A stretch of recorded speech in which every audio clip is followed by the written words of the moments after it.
नमस्कार दोस्तों, जय श्री कृष्णा, राधे राधे, हर हर महादेव। जी हाँ दोस्तों, आप पर और आपके पूरे परिवार पर देवों के देव महादेव की दृष्टि सदा बनी रहे और आपकी सभी मनोकामनाएं पूर्ण हो। जी हाँ दोस्तों, वीडियो शुरू करने से पहले कमेंट में सच्ची श्रद्धा से जय माता रानी जरूर लिखें। दोस्तों, आप लोगों का फिर से स्वागत है एक नए वीडियो के साथ। तो चलिए अब हम गुरु जी से जानते हैं कि वह क्या कहते हैं इसके बारे में।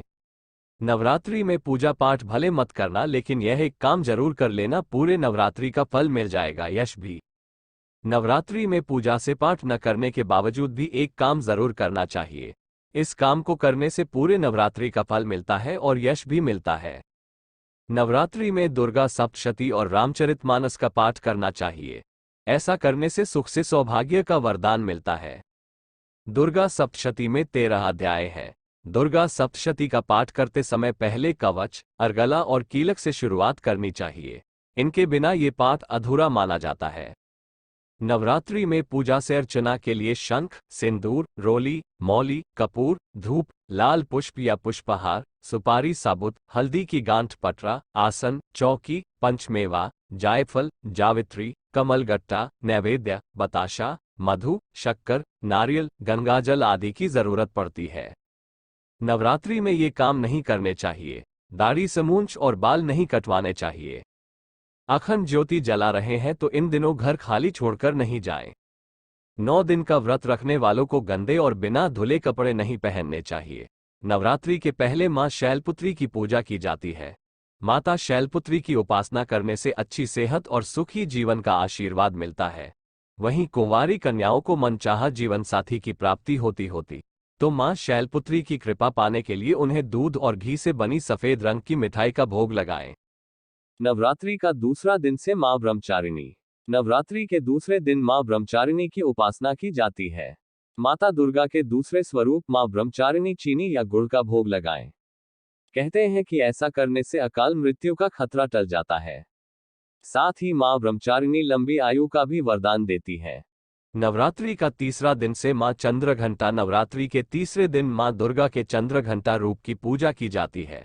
मां चंद्रघंटा को दूध या मेवा से बसे बनी चीजों का भोग लगाने से भक्तों को सभी दुख से तकलीफों से छुटकारा मिलता जाता है। मां चंद्रघंटा जिन भक्तों से प्रसन्न रहती है उन्हें किसी चीज की कमी नहीं रहती है।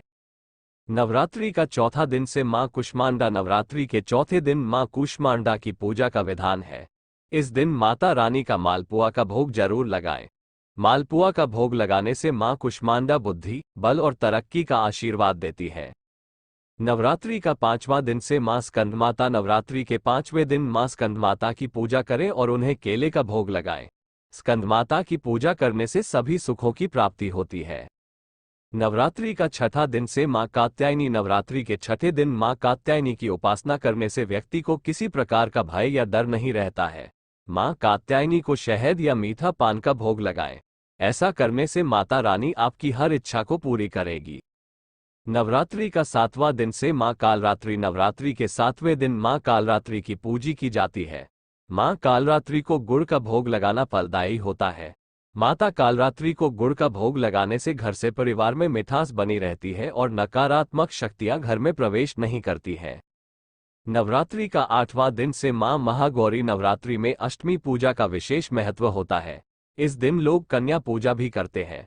नवरात्र के 8वें दिन मां गौरी की पूजा की जाती है। माता गौरी को नारियल और खीर का भोग लगाना चाहिए। ऐसा करने मां गौरी आपकी हर अधूरी मुराद पूरी करेगी। नवरात्रि का 9वां दिन से मां सिद्धिदात्री। नवरात्रि में नवमी पूजा भी खास महत्व रखता है। नवमी के दिन मां सिद्धिदात्री की पूजा की जाती है। इस दिन मां सिद्धिदात्री को चने और हलवे का भोग लगाएं। नवमी के दिन भी कन्याओं को भोजन करवाया जाता है।